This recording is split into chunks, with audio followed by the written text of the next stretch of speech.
बंदी छोड़ सतगुरु रामपाल जी महाराज जी की जय हो। परमपिता परमेश्वर जी की सभी प्यारी आत्माओं को मुझ पवन दास का सत्साई। पुण्यात्माओं, आज लाइव शंका समाधान का दूसरा दिन है, संडे है। और बंदी छोड़ सतगुरु रामपाल जी महाराज जी की विशेष दया से, उनकी विशेष कृपा से, मेहर से लगातार शंका समाधान के सभी जो प्रोग्राम हैं वो अनवरत चलते आ रहे हैं। और परमात्मा की विशेष रजा से भगत समाज की कई तरह की शंकाओं का समाधान हो रहा है।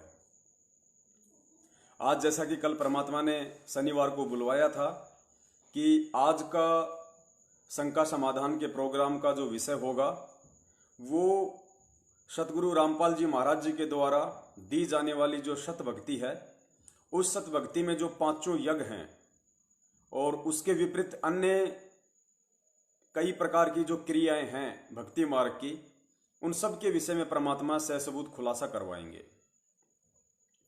सन 2014 बरवाला कांड के बाद में सतलोक आश्रम मैनेजमेंट हरियाणा के द्वारा देश विदेश में, गांव नगर शहर में जितने भी फर्जी नामदान केंद्र खोले जा चुके हैं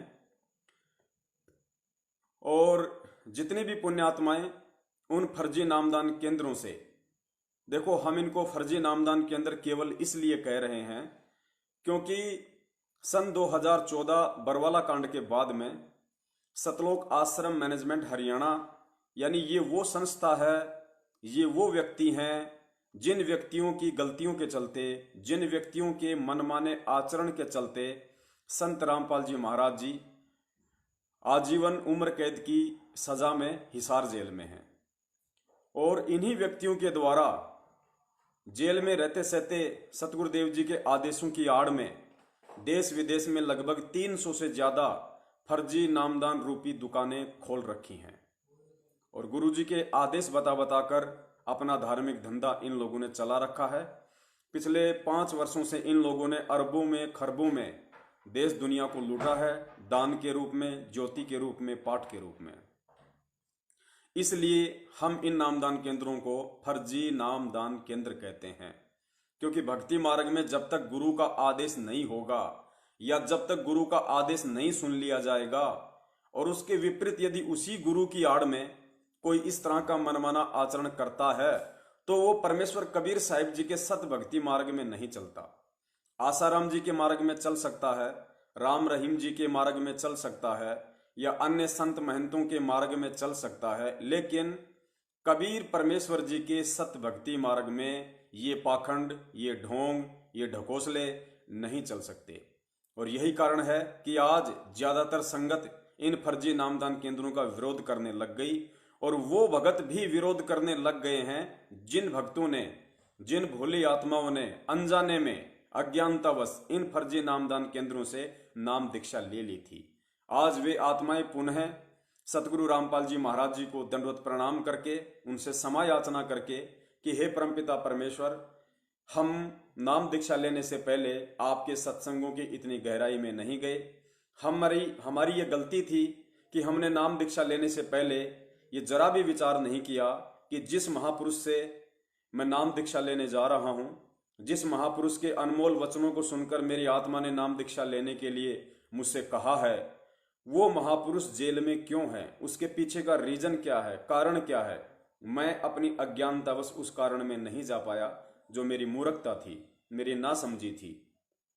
लेकिन परमेश्वर, आज जब मुझे हकीकत का पता चला तो आज मैं आप जी से क्षमा प्रार्थी हूं अपनी उस महाभूल के लिए।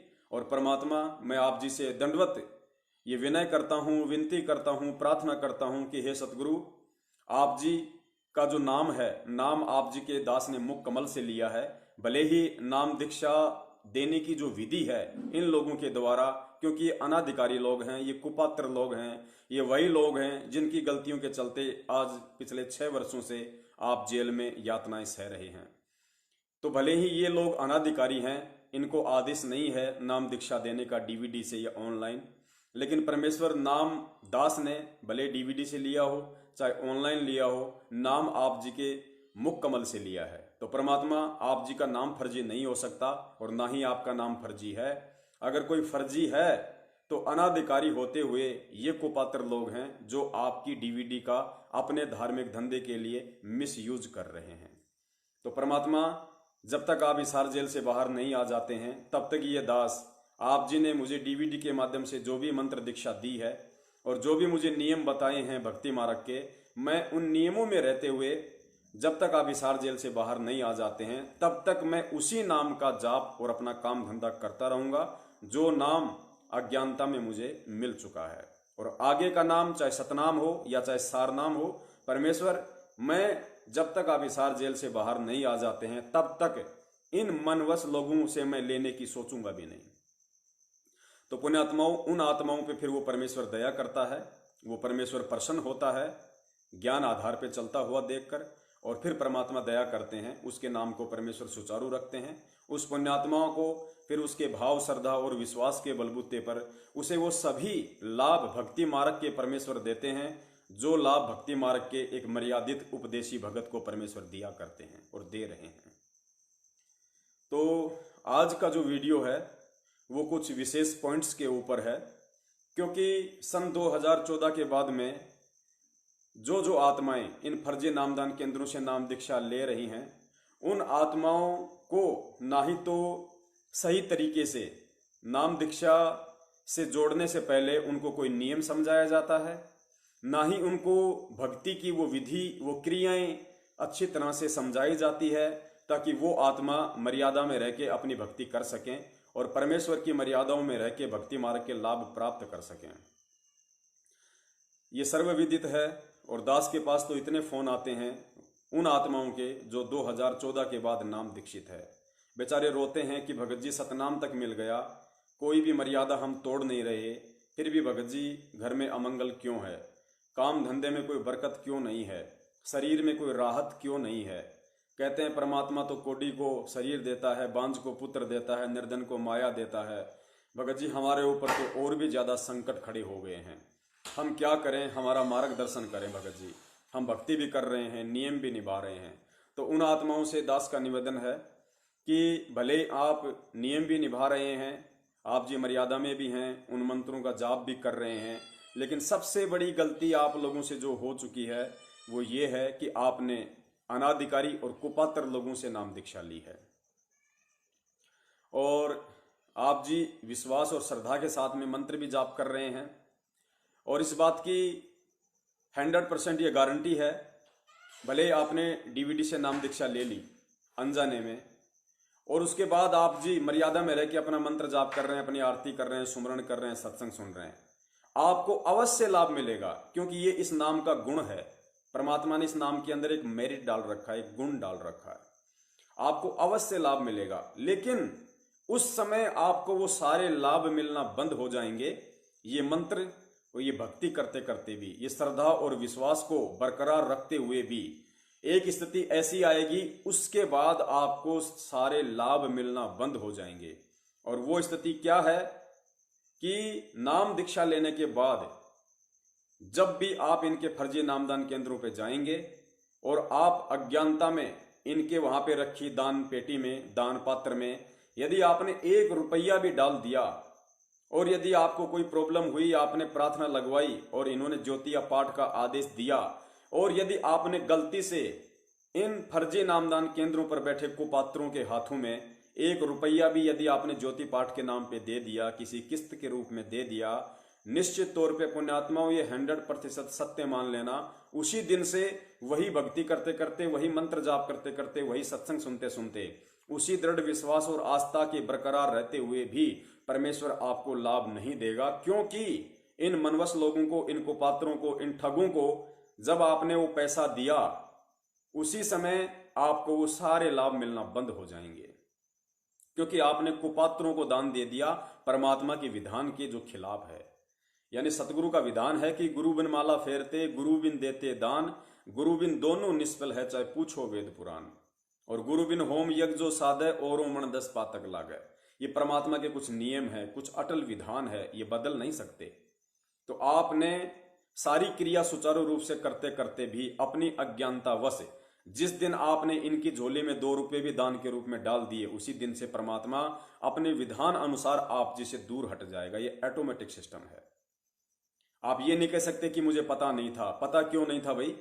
आपको पता करके परमात्मा से जुड़ना चाहिए था। पता करने का तरीका है सत्संग सुनना। किसने कहा कि आप 1-2 दिन के सत्संग सुन के ही आप जी नाम दीक्षा ले लो? परमेश्वर ने कहा कि 2 महीने, कम से कम 3 महीने, 6 महीने, जब तक आपको अच्छे से ज्ञान समझ में ना आ जाए, गुरु भगवान और भक्ति पे पूर्ण विश्वास ना हो जाए, आपका मन इस भक्ति मार्ग से जुड़ने के बाद तनिक भी विचलित ना हो, जब तक इस तरह की सारी शंकाओं का निवारण सत्संग सुनते सुनते आप जी का ना हो जाए, तब तक आप जी को नाम दीक्षा नहीं लेनी चाहिए। तो आप ये नहीं कह सकते कि परमात्मा मुझे तो पता नहीं था कि इन लोगों को दान देने से फिर मेरे ऊपर आपत्तियां शुरू हो जाएंगी। परमात्मा ने तो भाई सन 1994 से ही ये बातें बताना शुरू कर दी थी कि गुरु बिन माला फेरते, गुरु बिन देते दान, गुरु बिन दोनों निष्फल है, चाहे पूछो वेद पुराण। अब गलती हमारी ना समझी की है, तो उसके परिणाम भी हमने स्वतः ही भोगने पड़ेंगे। तो सन 2014 के बाद उपदेशी मेरे जितने भी भगत भाई बहन हैं, उन सभी को मुझ पवन दास का सत्साहिब और सतगुरु रामपाल जी महाराज जी के आशीर्वाद से, उन्हीं की सत प्रेरणा से ये दास एक निमित्त मात्र है। और आप जी को आज जो संदेशा दिया जाएगा वो आपके लिए एक तरह से संजीवनी बूटी होगी, क्योंकि पुण्यात्माओं अभी तक आप जी को कुछ भी नहीं बताया गया होगा। कुछ भी ऐसे ऐसे फोन आते हैं, लोग कहते हैं भगत जी लॉकडाउन में मुझे ऑनलाइन नाम दीक्षा दी गई और नाम दीक्षा देने के बाद मुझे वो नियम कार्ड भेजा गया। मुझे जो नियम होते हैं वो पर्चा मुझे बाद में भेजा गया, पहले मुझे नाम दीक्षा दे दी गई। अब बताइए, इतना बड़ा फ्रॉड, इतना बड़ा, अब क्या कहें पुण्यात्माओं, शब्दों की कमी पड़ रही है। इतना बड़ा धोखा उन पुण्यात्माओं के साथ में किया गया है, जबकि परमेश्वर ने कितनी बार सत्संगों में कहा। कल आपने श्यामा बहन का भी इंटरव्यू सुना। गुरुदेव ने कहा कि बेटी हमारी सारी बातें माननी पड़ेंगी, ये जो नियम हैं पहले नियम पढ़ ले अच्छे से, जब तक हमारे नियम नहीं मानेगी मैं नाम दीक्षा नहीं दूंगा। और यहां बिल्कुल विपरीत हो रहा है। नाम पहले दिया जा रहा है, नियम का जो फार्म है, नियमों की जानकारी बाद में दी जा रही है। तो पुण्यात्माओं, हमने बहुत ही सोच समझ के, बहुत ही दूरदर्शिता रखते हुए इस भक्ति मार्ग पर फूंक फूंक कर कदम रखना है, क्योंकि परमेश्वर कहते हैं कि पग पग पे यो तक तक मारे काल कसाई बाणा। ये काल भगवान इस सत्य भक्ति मार्ग में आने के बाद तुम्हें तोड़ने की हर संभव कोशिश करेगा, हर संभव प्रयास करेगा। और तुम पुण्यात्माओं ने सतगुरु के ज्ञान को आधार बनाकर फूक फूक कर इस भक्ति मार्ग पे कदम रखना है।